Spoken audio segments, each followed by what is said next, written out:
Hello students, we are discussing theories of international trade. In the last classes we finished theory of comparative cost developed by David Ricardo, and also we also discussed the critical evaluation of the theory. So in this class let's pass on to another important theory, that is modern theory of international trade. It's also called Hexter-Ohlin theory of international trade, or factor price equalization theory, or factor endowment theory of international trade. So this theory is known by different names. So actually this theory was developed by Hexter and Ohlin. Okay, they are the famous Swedish economists. So economists belongs to Sweden. These economists, particularly Hexter, his full name is Eli Hexter. Eli Hexter was the professor and Bertil Ohlin was a student. Okay, so we are in modern theory of, say, comparative cost theory is called classical theory. Classical theory of international trade. Hexagon theory is called modern theory of international trade. Modern theory of international trade, or factor endowment theory of international trade. Say, in the year 1919, Professor Eli Hexter, he first stated this theory. That is, modern theory was the first statement was made by Eli Hexter in the year 1919. So, another Swedish economist actually was the student of Eli Hexter. His name is Bertil Ohlin. Bertil Ohlin, in the year 1933, okay, he published a book. The title of this book is Interregional and International Trade. 1933, he published this book. In this book, Interregional and International Trade, Professor Bertil Ohlin made the systematic statement as well as further improvement of the theory developed by Eli Hexter in 1919. So, therefore, uh, first statement was made by Eli Hexter in the year 1919. So, its improvement was made by his student Bertolome in the year 1933. So, what's the central idea of this theory? So, we have seen that the purpose behind the development of this theory is to answer the question why trade takes place between the two countries. What's the basis of trade? So, comparative cost theory considers that trade takes place between two countries because there is differences in cost of production.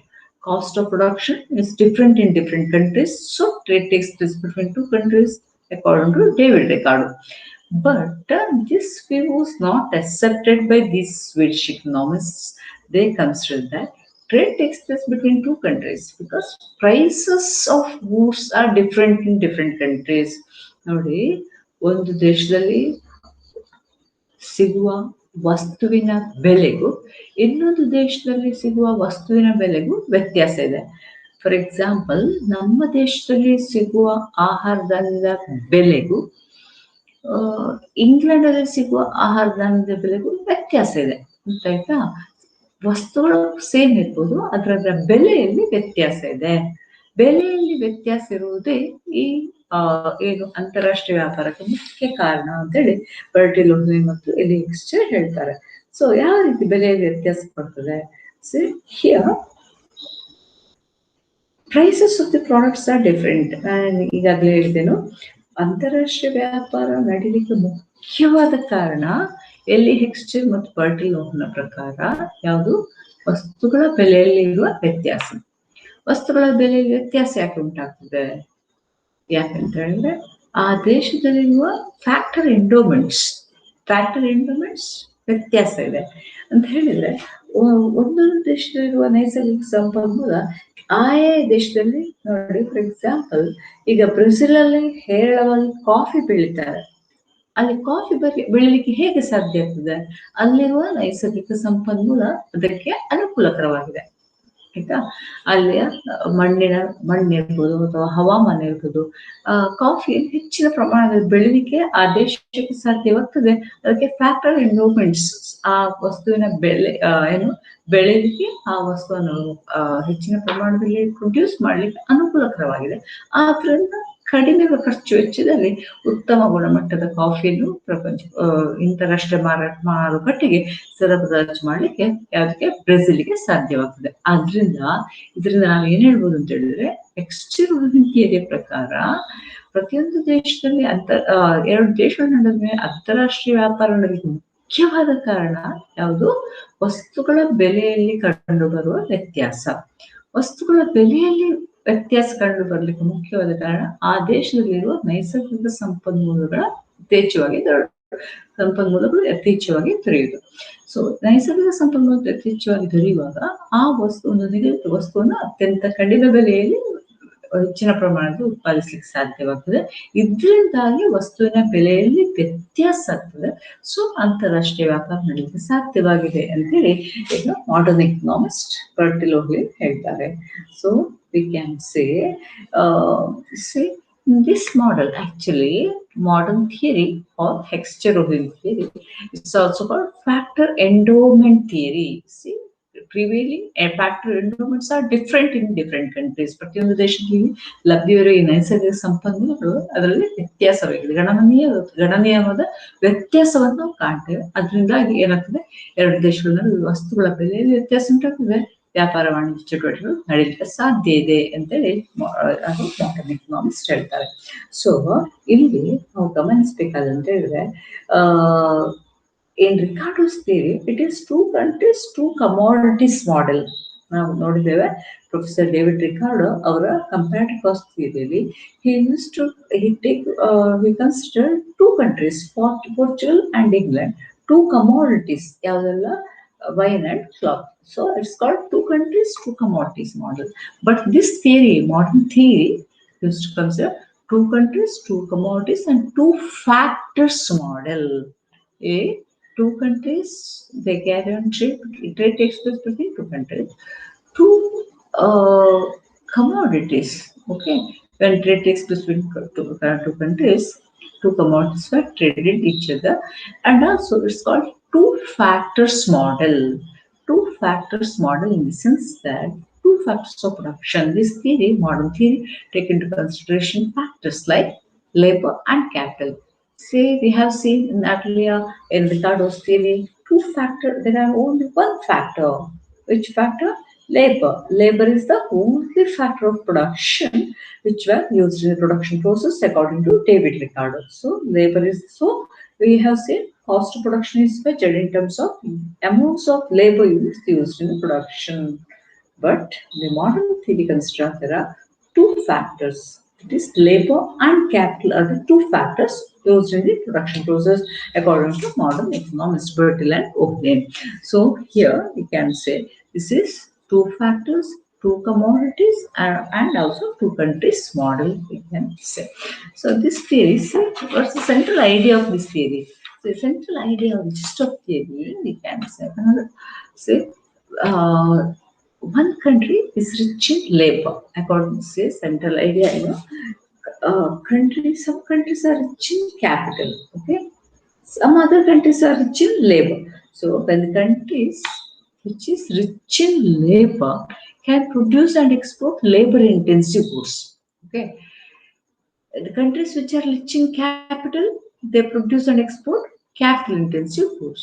So we can say when trade takes place between two countries, the countries which are rich in labor, they produce and export labor-intensive goods.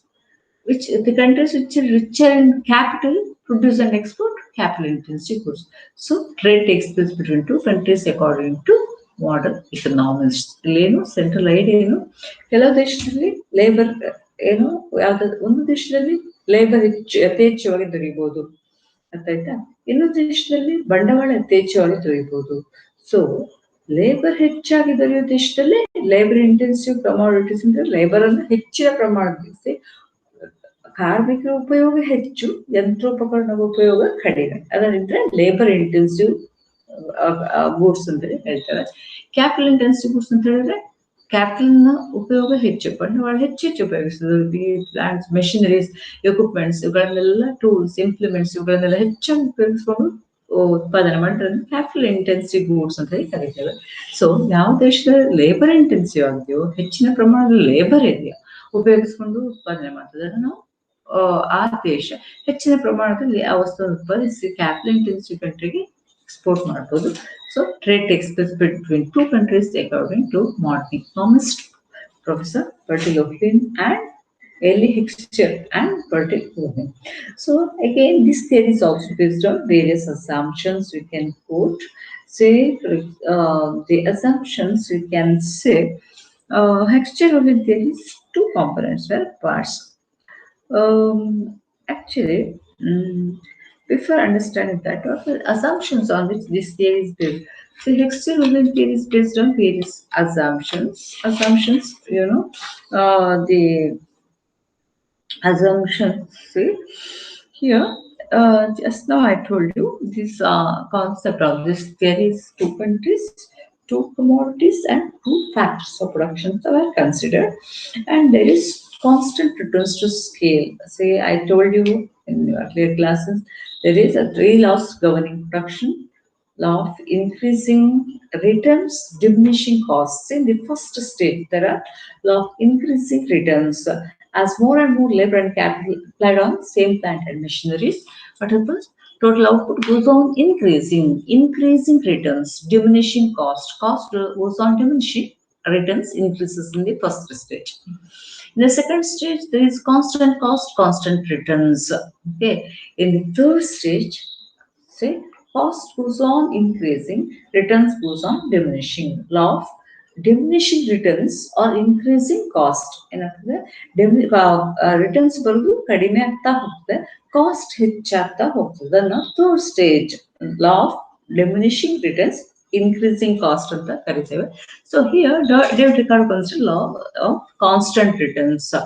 Okay, ಹೆಚ್ಚು labour and capital ಉಪಯೋಗಿಸಿದಾಗೆ ಏನಾಗ್ತದೆ? Returns ಏನು constant ಒಂದೇ ರೀತಿಯಾಗಿ ಬರ್ತದೆ. ಎಷ್ಟು labour and capital apply ಮಾಡಿದೆವು ಅಷ್ಟೇ ಪ್ರಮಾಣದಲ್ಲಿ ಏನ್ ಬರೋದು? ರಿಟರ್ನ್ಸ್ ಬರೋದು. ಅದನ್ನ ನಾವು ಲಾ ಆಫ್ ಕಾನ್ಸ್ಟೆಂಟ್ ರಿಟರ್ನ್ಸ್ ಅಂತ ಕರಿತೇವೆ.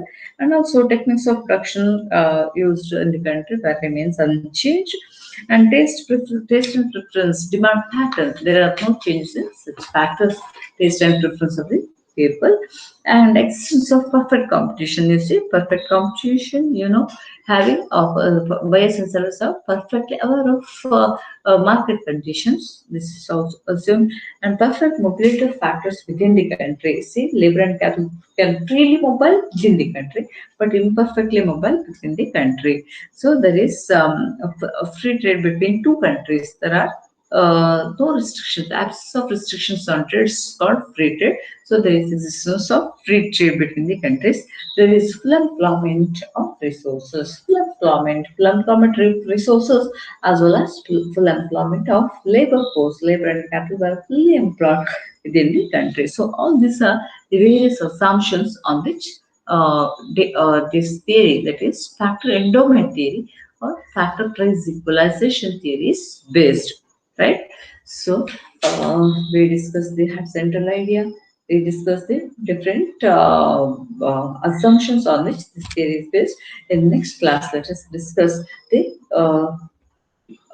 actual application or explanation of this theory. Okay, so remember, regarding comparative cost theory, I already gave the notes. Remaining part I will give you, and see, ನಿಮ್ಮ ಥಿಯರೀಸಲ್ಲಿ ಈ compared cost ಥಿಯರಿಗೆ ಹೆಚ್ಚಿನ importance ಕೊಡಬೇಕು. 16 ಮಾರ್ಕ್ಸ್ಗೆ ಹೆಚ್ಚಾಗಿ ಕೇಳ್ತಾರೆ. So you must give proper introduction, then explain with the help of tables. I explained in the last classes. So I'll give the notes, remaining notes regarding comparative cost theory. So you write down in your notes and read. Okay. So Next class, let's continue this modern theory or external theory of international trade. So remember, in the first part, you should learn and ready to answer the questions like uh, features of international trade or distinguish between internal trade and international trade. 4 of 8 marks that question is expected. And again, regarding uh, theories of international trade, you must answer comparative cost theory of international trade along with criticisms you must study. And then modern theory of international trade, often it's asked for 8 marks, but sometimes it may be asked for 16 marks as well. Factor price equalization theory or the modern theory of international trade. So let us discuss in the next class. Till then, take care. Try to understand the lesson. If you can't understand, please inform me. Okay. So don't hesitate to call or tell your problems. Okay. So thank you then. Take care.